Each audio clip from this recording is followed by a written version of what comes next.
Hello bachcho, how are you? Dear student, in this lecture I will discuss with the rest part of your physics first means fundamental physics जो मैंने last lecture में explain किया था आप लोगों को पिछले लेक्चर में, तो उसका कुछ पार्ट अभी बच गया था। तो आज के इस लेक्चर में मैं बाकी पार्ट को डिस्कस कर लूँगा। उसके बाद फिर नेक्स्ट हम लोग आपका जो चैप्टर नंबर फर्स्ट मोशन उसको स्टार्ट करते हैं। तो बच्चों मैं आप लोगों को याद दिला दूँ कि पिछले लेक्चर में हम लोग बात किए थे फिज़िक्स का डेफिनेशन पढ़े थे और उसके बाद फिज़िक्स के बारे में पढ़े थे। ठीक है, फिज़िक्स क्या चीज़ है। उसके बाद हम लोग क्वांटिटी बात किए थे, है ना। क्वांटिटीज़ जो होती हैं वो बेसिकली हम लोग बात किए थे क्वांटिटीज़ की डेफिनेशन, मतलब फिजिकल क्वांटिटीज़ के डेफिनेशन क्या होते हैं। इसके बाद फंडामेंटल क्वांटिटी की बात किए थे, फंडामेंटल क्वांटिटी कितने होते हैं उसकी बात किए थे, वो यूनिट्स की बात किए थे, सब सारी चीज़ें हैं, है ना। फंडामेंटल की बात किए थे, इसके बाद यूनिट की बात किए थे, 7 बेसिक जो फंडामेंटल क्वांटिटीज़ हैं उनकी बात किए थे हम लोग। तो ये सब सारी चीज़ें हो गई थी। जो बच्चे लास्ट वीडियो को नहीं देखे हैं उसको पहले ज़रूर से वॉच करेंगे तब इस पर आएंगे। आज हम आप लोगों से बात करेंगे इसका जो पार्ट सेकेंड है, पार्ट सेकेंड। ठीक है, लेक्चर बड़ा था इसलिए मैं उसको 2 पार्ट में कर रहा हूँ, ठीक ना। तो सेकेंड पार्ट की बात हम लोग करेंगे और आज का जो टॉपिक होगा वो बच्चों derived quantity, DERIVD, derived quantities, ठीक ना। तो डेराइव्ड क्वांटिटी क्या होती हैं इसकी बात करेंगे।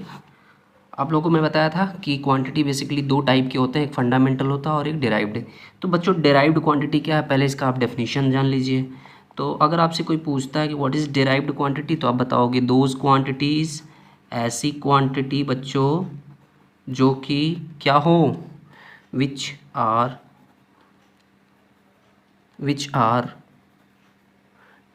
आर डिपेंड, DEPEND, ठीक है ना, depend on two or more than two, हाँ, फंडामेंटल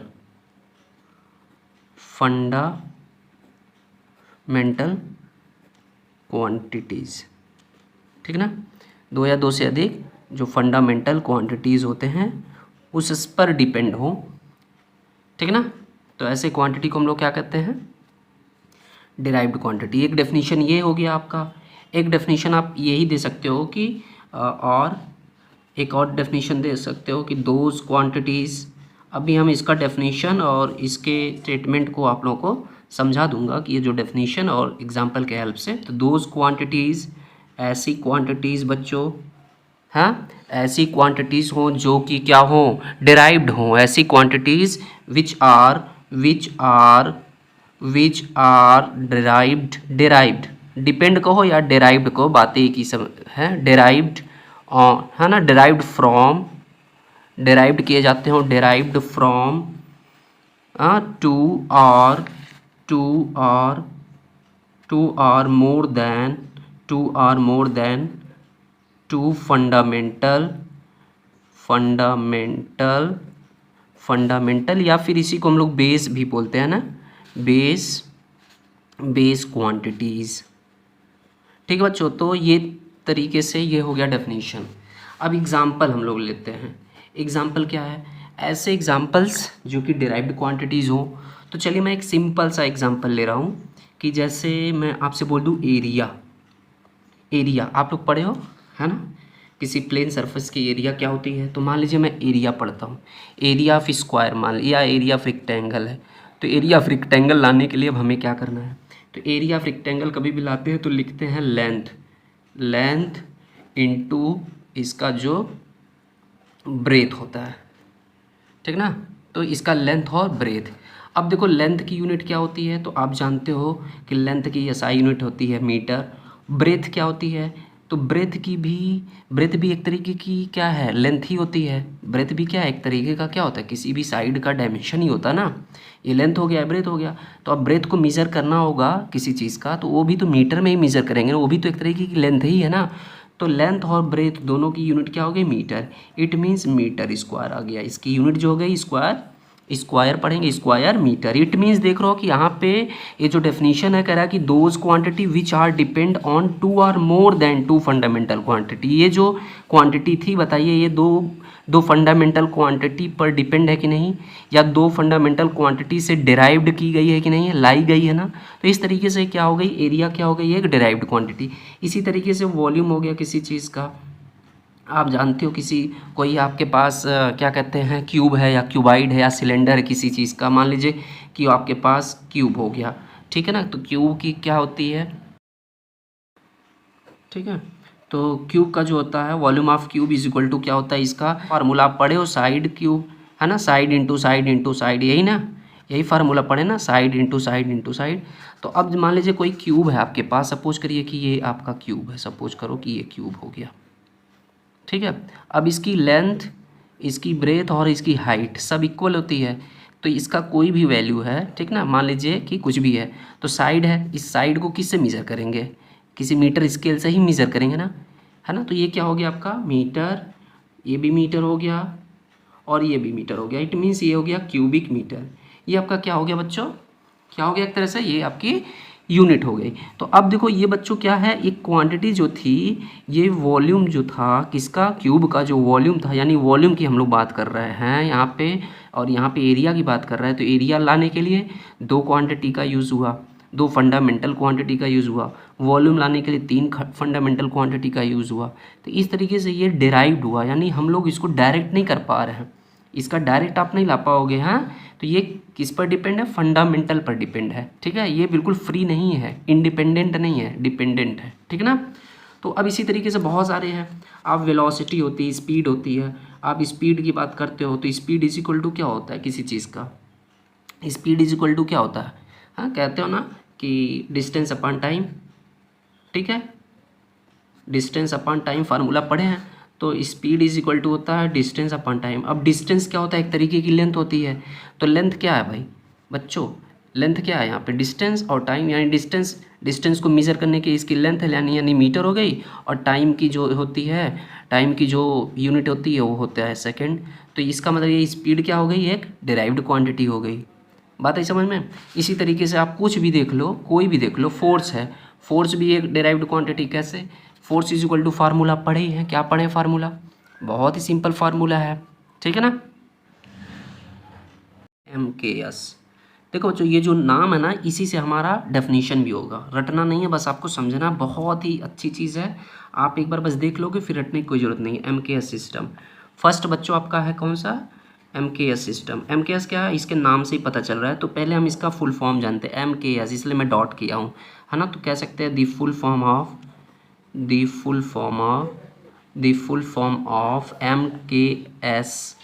MKS इज़ क्या है बच्चों, MKS इज़ है क्या है, यहाँ पे लिख सकते हो थोड़ा सा, M फॉर हो जाएगा, M for means MKS is लिख सकते हो क्या क्या, या एक ही लाइन में लिख लो, हाँ, मीटर, METR मीटर हो गया। ये हो जाएगा K से क्या हो जाएगा, किलोग्राम हो जाएगा, किलोग्राम हो गया बच्चों। और ये लास्ट जो हो जाएगा SS मीन्स हो जाएगा and S for second, SECOND। तो ये फुल फॉर्म हो गया, the full form of MKS is metre, kilogram and second. इतना समझ में आ गया ना। इन दिस सिस्टम बच्चों, इस सिस्टम में क्या है, ये जो मीटर, किलोग्राम और जो सेकंड, इसका रोल प्ले क्या है, तो वही चीज़ मैं बताने जा रहा हूँ कि इन दिस सिस्टम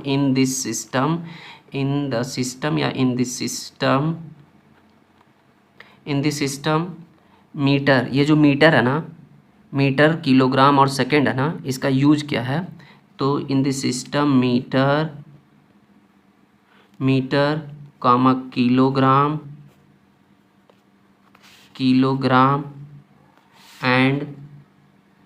एंड सेकेंड, है ना, क्या यूज़ करने के लिए है, यूज्ड टू मेज़र, क्या करने के लिए है बच्चों, तो मेज़र करने के लिए इसका यूज़ है। मेज़र पहला क्या है, मीटर से क्या चीज़ मेज़र करेंगे, लेंथ, ओके। तो मेज़र लेंथ कॉमा किलोग्राम किसके लिए, किसके यूज़ के लिए किया जाता है बच्चों, तो किलोग्राम यूज़ किया जाता है मास के लिए, मास। और ये सेकेंड एंड सेकेंड है ना यूज्ड फॉर मेजरिंग, किसके लिए किया जाता है, तो टाइम के लिए। तो ये बच्चों टाइम के लिए हो गया, रिस्पेक्टिवली कह सकते हैं, रिस्पेक्टिवली, TIVELY, रिस्पेक्टिवली, इनको यूज़ किया जाता है क्या करने के लिए, तो बेसिकली लेंथ, मास और टाइम को मेज़र करने के लिए किसका किसका यूज़ किया जाता है, मीटर, किलोग्राम और सेकंड का यूज़ किया जाता है। ठीक है ना, तो इतना बात समझ में आ रही है, कोई दिक्कत किसी को नहीं। अब जैसे मैं एग्जाम्पल बताऊँ, एग्जाम्पल आप लोगों को बताऊँ, तो एग्जाम्पल अगर आप देखोगे तो बिल्कुल समझ में, जैसे मैं मान लीजिए फोर्स है ना, तो मुझे फोर्स की यूनिट बतानी किसमें, एमकेएस सिस्टम में। तो फोर्स इज इक्वल टू होता है बच्चों मास होता है, और इनटू क्या होता है, फार्मूला भी बताए थे, एक्सीलरेशन होता है, एक्सीलरेशन है ना, एक्सीलरेशन होता है। अब आप देख सकते हो कि मास मतलब यहाँ पे मास है, और मास को किस में मेज़र करना है, मास को मेज़र करना है किलोग्राम में। तो जैसे बोल रहा है किलोग्राम, तो ये हो जाएगा 60 में केजी बोल दिए, किलोग्राम। और एक्सेलरेशन क्या होता है फार्मूला, एक्सेलरेशन का मैं अभी पीछे बताया हूँ। तो एक्सेलरेशन इज इक्वल टू होता है फार्मूला मीटर और अपान सेकेंड स्क्वायर, मीन्स पर सेकेंड स्क्वायर। तो आप देख रहे हो कि इसका मतलब ये जो किलोग्राम है ये मास के बदले में यूज़ हुआ है, मीटर है तो यानी लेंथ को मीटर में मेज़र किया गया, और टाइम को सेकंड में। तो बताइए जो यूनिट मिला आपको ये एमकेएस सिस्टम में मिला, किस सिस्टम में मिला, फोर्स की यूनिट मिली किसमें, एमकेएस सिस्टम में। किसमें, एमकेएस सिस्टम जो हम लोग पढ़ रहे हैं, ठीक है ना, इसमें मिला एमकेएस सिस्टम में। ठीक है, अगर ये कोई दूसरा सिस्टम रहता तो हो सकता है यहाँ पे कुछ चीज़ें ये जो दिए गए हैं ये यूनिट्स ये चेंज हो जाते हैं। ठीक है ना, तो इस तरीके से बहुत सारी चीज़ें हैं, आपको बहुत सारे एग्जाम्पल्स मिलेंगे, मैं आपको बार बार बताता रहूँगा। ठीक है ना, जब भी चैप्टर स्टार्ट होगा। इसके बाद दूसरा सिस्टम होता है बच्चों, second system is CGS system, CGS system. Second जो सिस्टम होता है वो CGS सिस्टम होता है। CGS सिस्टम क्या होता है, तो इसका फुल फॉर्म जान लीजिए, the full form of CGS system is CGS system is SYSTEM system is क्या होता है बच्चों, C for centimetre, C for centimetre होगा, कॉमा G फॉर क्या हो जाएगा बच्चों, G फॉर ग्राम हो जाएगा, एंड जो S है तो S वही रहेगा सेकेंड। ठीक है, इतना समझ में आ गया। अब बोल रहा है कि ये जो CGS में सेंटीमीटर आप समझ जाओगे किसके लिए यूज़ किया जाएगा, ग्राम किसके लिए यूज़ किया जाएगा, सेकेंड। तो आप लिख सकते हो कि इन दिस सिस्टम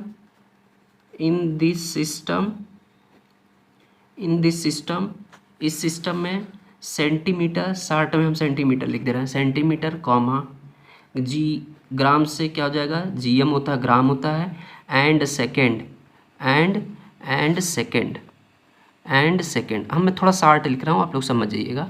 एंड सेकेंड क्या यूज़ करने के लिए किया गया बच्चों, सेकेंड यूज्ड टू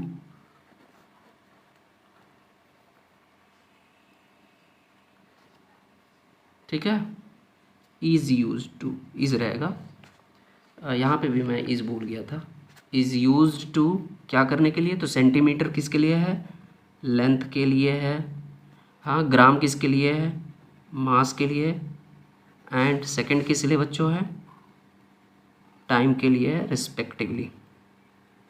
ठीक है बच्चों, तो इतना सिंपल मैं डेफिनेशन आपको दे रहा हूँ ताकि चीज़ें बिल्कुल आपको कन्फ्यूज ना हो। फिर से चलिए, फोर्स की ही यूनिट हम लोग लेते हैं, फोर्स की यूनिट आपको लेनी है किसमें, CGS सिस्टम में। तो मास इनटू एक्सीलरेशन, यही फार्मूला होता है। अब देख लो मास, अब मास को किस में लेना है, तो मास को ग्राम में लेना बच्चों, किस में लेना है, मास को ग्राम में लेना है। मास को किस में यूज़ करना, तो ग्राम में हो जाएगा, ग्राम इनटू ये जो फार्मूला था, आप यहाँ से भी चेंज कर सकते हो, फार्मूले में ही चेंज कर दो डायरेक्ट। ठीक है, तो क्योंकि इसका भी वही रहेगा ना, मास एक्सेलरेशन का मीटर पर सेकंड होता है, तो मीटर के बदले में क्या हो जाएगा, सेंटीमीटर हो जाएगा, और सेकंड वही रहेगा, तो क्या हो गया आपका, ग्राम सेंटीमीटर पर सेकंड स्क्वायर। तो इस तरीके से ये हो गया आपका क्या चीज़, इसका वैल्यू आ गया। ठीक है ना, किसी भी चीज़ का आपको अगर मैं बोलूँ स्पीड का या वेलोसिटी का, किसी चीज़ का, तो चलो स्पीड का ही देख लो। तो स्पीड इज इक्वल टू क्या होता है, डिस्टेंस अपॉन टाइम होता है।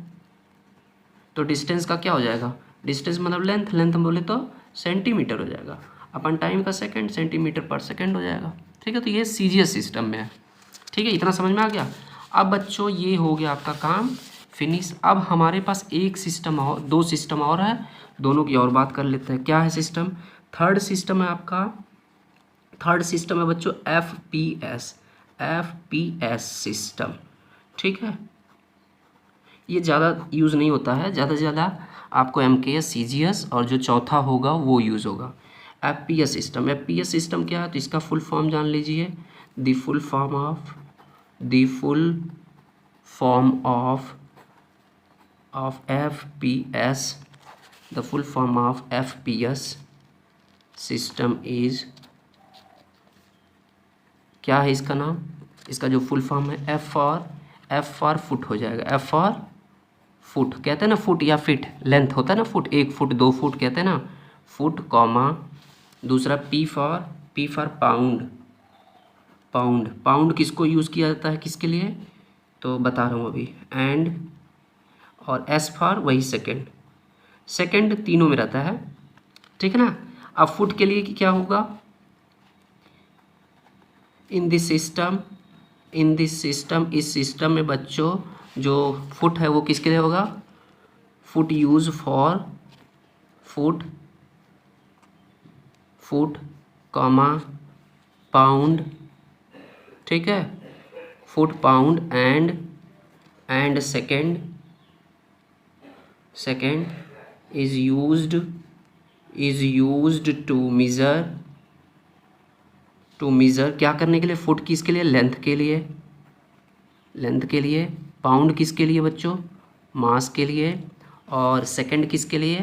एंड टाइम, सेकंड किसके लिए होगा जाएगा? आपका टाइम, ठीक है ना। इस तरीके से ये हो गया। अब बच्चों जान लो कि क्या है ये बच्चों, ये जो FPS सिस्टम है, F मतलब आप जानते ही हो फुट होता है, ठीक है ना। लेंथ को, पाउंड जो होता है ना, ये जनरली ज़्यादा से ज़्यादा यूरोपियन जो कंट्री है ना, ब्रिटेन, फ्रांस, जर्मनी, इटली, यहाँ पे यूरोपियन कंट्री में इसका यूज़ ज़्यादा होता है, पाउंड का यूज़। आप लोग स्टोरी वगैरह में पढ़ते हो, ठीक है, न्यूज़ वगैरह में देखते हो, तो पाउंड का यूज़ होता है, मास का। जैसे हम लोग यहाँ पे 1 kg 2 kg मार्केट करने जाते हैं तो वहाँ पे बोलते हैं 1 kg 2 kg, जो भी चीज़ें हमको परचेस करना होता है तो वहाँ पे केजी लगाते हैं। बट जब हम लोग वहाँ पे जाते हैं यूरोपियन कंट्री में, तो वहाँ की लोग, पब्लिक लोग, वहाँ के ज़्यादा से ज़्यादा लोग क्या, पाउंड का यूज़ करते हैं मास को रिप्रेजेंट करने के लिए, ठीक है ना। तो इस तरीके से ये हो गया आपका क्या चीज़? FPS system. इसका एग्जाम्पल देख लेते हैं, इसका एग्जाम्पल, तो इसका एग्जाम्पल आप लोग को फोर्स का ही ले लेते हैं। फोर्स का मान लीजिएगा हमको फोर्स का लेना है, तो अब फोर्स का क्या हो जाएगा? यानी मास, मास को हम लोग किसको यूज़ करेंगे? पाउंड में यूज़ करेंगे बच्चों। किस में यूज़ करेंगे? पाउंड, ठीक है, पाउंड, पाउंड में यूज़ करेंगे। इसके बाद जो मीटर पर सेकंड, अभी मैंने बताया था ना पीछे, आप कुछ मत करिए, इसी मास में जो केजी है इसके बदले में पाउंड कर दीजिए, एम के बदले में फुट कर दीजिए, और एस के बदले में ऐसे ही रहेगा, ठीक है ना। तो ये क्या हो जाएगा? मास इंटू एक्सेलरेशन का क्या हो जाएगा? मीटर के बदले में हो जाएगा फुट हो जाएगा, यानी FT शार्ट में लिख देंगे, और सेकेंड का स्क्वायर सेकेंड। एक चीज़, दूसरी चीज़, जो पाउंड होता है ना, पाउंड को हाँ शार्ट में, जैसे हम लोग किलोग्राम को केजी और टाइम सेकंड को शार्ट में S से सिंबल से रिप्रेजेंट करना है, तो पाउंड को रिप्रेजेंट किया जाता है, पाउंड, पाउंड को रिप्रेजेंट किया जाता है, पाउंड इज रिप्रेजेंटेड बाई,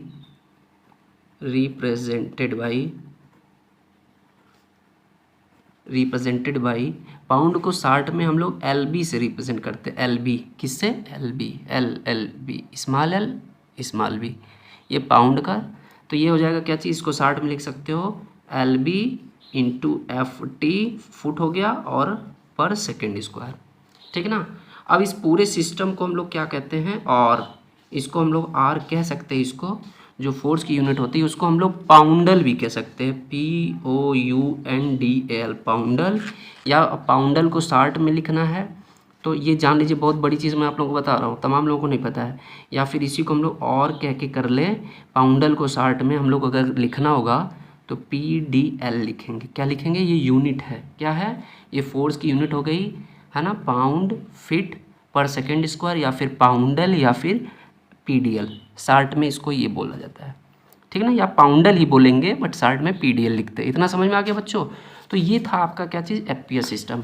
अब जान लो एक होता है SI सिस्टम, SI यूनिट, इसको कहते हैं SI यूनिट। बच्चों जैसे आपको इतना बड़ा यूनिट ना बोलना हो, छोटे में ही काम चल जाए। या फिर आप समझ लो कि जैसे फोर्स है, फोर्स को किसने डिस्कवर्ड किया था, सबसे पहले किसने कॉन्सेप्ट दिया था, तो आइजैक न्यूटन ने दिया था। तो आपको मैं ये बता दूं कि जो एसआई यूनिट होती है एक ऐसी यूनिट होती है जो पूरे वर्ल्ड में फॉलो की जाती है ना। ज़रूरी नहीं है कि एफपीएस सिस्टम जो है, हम जो अभी यहाँ पे देख रहे हैं एफपीएस सिस्टम, ज़रूरी नहीं कि इसको इंडिया में फॉलो किया जाए, या सीजीएस सिस्टम को यूरोपियन कंट्री में या अदर कंट्री में या अदर प्लेस पे फॉलो किया जाए। तो साइंटिस्ट लोग देखें कि ये हाँ देयर आर हाँ मेनी वेरिएशन, बहुत सारे वेरिएशंस हैं। हाँ किसके रेफरेंस में, in the reference of unit representation, unit के रिप्रेजेंट में देख रहे हैं बहुत सारे सिस्टम हो गए, कोई एमकेएस यूज़ कर रहा है, कोई सीजीएस, कोई एफपीएस यूज़ कर रहा है। तो बहुत सारे होता है ना, अलग अलग सब लोग सिस्टम यूज़ करेंगे तो चीज़ें क्या हो जाएंगी, हो सकता है डिसबैलेंस हो जाए, थोड़ा कन्फ्यूजन हो जाए। तो इन्हीं कमियों को दूर करने के लिए साइंटिस्ट लोग क्या किए कि एक डिसीजन लिए कि एक एसआई यूनिट रख दिया जाए हर क्वांटिटी का, कि जिससे कोई भी यूज़ कर सके, किसी जगह यूज़ किए, और उसको हर जगह क्या हो, मान्यता मिले, है ना। हर जगह उसको क्या मिले, एक वो मान्य हो। ठीक है, तो एक स्टैंडर्ड यूनिट के तौर पे क्या किए साइंटिस्ट लोग, एक एसआई यूनिट दिए जिसको कि हर जगह पे फॉलो किया जाता हो। ठीक है, जिसे उसे सब लोग फॉलो करें। तो एसआई यूनिट इसीलिए बनाया गया। जैसे मैं बोलूँ कि फोर्स की एसआई यूनिट क्या होती है, तो फोर्स की एसआई यूनिट होती है बच्चों न्यूटन। क्या होती है, न्यूटन, NEWTON। क्यों न्यूटन पड़ी, क्योंकि ज़्यादा से ज़्यादा जो एसआई यूनिट होती है बच्चों, वो उन लोगों के नाम पे रखी गई है जिसको, मतलब उन लोगों पर डेडिकेट है, उसको हाँ किसी ने डिस्कवर्ड किया। जैसे फोर्स है, फोर्स को न्यूटन ने डिस्कवर्ड किया था, इसलिए फोर्स की जो एसआई यूनिट हो गई क्या हो गई, न्यूटन हो गई। न्यूटन को शॉर्ट में हम लोग स्मॉल एन से भी दिखाते हैं। इसी तरीके से प्रेशर हो गया, तो प्रेशर का पास्कल हो जाएगा, क्या हो जाएगा, प्रेशर, प्रेशर का पास्कल हो जाएगा, PASCAL, पास्कल हो गया, है ना। ठीक है, इसी तरीके से पावर है, पावर, पावर हो गया। तो पावर को जानते हो बच्चों, पावर के लिए वाट हो जाएगा, WATT, वाट हो जाएगा। शॉर्ट में इसको हम लोग क्या बोलते हैं, W बोलते हैं, वाट कहते हैं। तो ऐसे बहुत सारे यूनिट्स हैं आपको मिलेंगे जो कि एसआई यूनिट पे रखे गए हैं। ठीक है, पास्कल ने प्रेशर के बारे में बताया था इसलिए पास्कल रख दिया गया। पावर को जेम्स वाट ने किया था इसलिए क्या हो गया, एसआई यूनिट पावर हो गया। ठीक है, इसी तरीके से और आपको अब मतलब हर चैप्टर में जो भी चीज़ें पढ़ोगे उसी बेस पे आपको एसआई यूनिट मिलती है जनरली। मतलब ये जो एसआई यूनिट होती है ना, एमकेएस सिस्टम के बराबर होती है। जैसे मैं बोलूँ कि है ना, फोर्स की जो एसआई यूनिट हो गई न्यूटन, या इसी को हम लोग कह सकते हैं किग्रा मीटर पर सेकेंड स्क्वायर। तो ये वाली यूनिट और ये यूनिट पूरी तरीके से इक्विवेलेंट होती है। तो आप किग्रा मीटर पर सेकेंड बोलो एमकेएस सिस्टम में, या फिर एसआई यूनिट न्यूटन बोलिए, बात एक ही है, सब सही है। लेकिन बच्चों आप ये नहीं बोलोगे कि ये जो यूनिट है ये सीजीएस सिस्टम में क्या होती है, बिल्कुल इक्विवेलेंट होती है। यहाँ पे किग्रा मीटर पर सेकेंड स्क्वायर, और सीजीएस सिस्टम में आप देखते हो वहाँ पे ग्राम सेंटीमीटर पर सेकेंड स्क्वायर होता है। तो ऐसा नहीं होता है, ये नहीं कि यहाँ पे जो ये जो यूनिट है न्यूटन जो है वो सीजीएस सिस्टम के इक्वल होता है। ये जो यूनिट होती है केवल एमकेएस सिस्टम के इक्वल होती है। इतना बस समझ में आ गया, कोई दिक्कत, कोई प्रॉब्लम नहीं। हाँ, जब हम इसको फोर्स चैप्टर पढ़ेंगे तो वहाँ पे हम लोग है ना और यूनिट के बारे में डिस्कस करेंगे कि फोर्स की और यूनिट क्या हो सकती है। मुझे उम्मीद है बच्चों कि आप लोगों को ये टॉपिक अच्छा लगेगा, आप लोग वॉच करेंगे और पूरी तरीके से इसको वॉच करिए और नोट्स प्रॉपर मेंशन करिए, क्योंकि आपको ये बुक में मिलेगा नहीं, इसलिए आप इसको प्रॉपर वॉच करके नोट्स को प्रिपेयर करिए। बेसिक कॉन्सेप्ट है, इसको सीख लेंगे तभी आप आगे बढ़ेंगे। तो बच्चों फिर मिलेंगे हम लोग नेक्स्ट वीडियो में नेक्स्ट टॉपिक के साथ, और जो टॉपिक होगा वो क्या होगा, आप लोगों का मोशन टॉपिक होगा। तब तक के लिए आप लोग मस्त रहिए, स्वस्थ रहिए। Okay, thank you so much.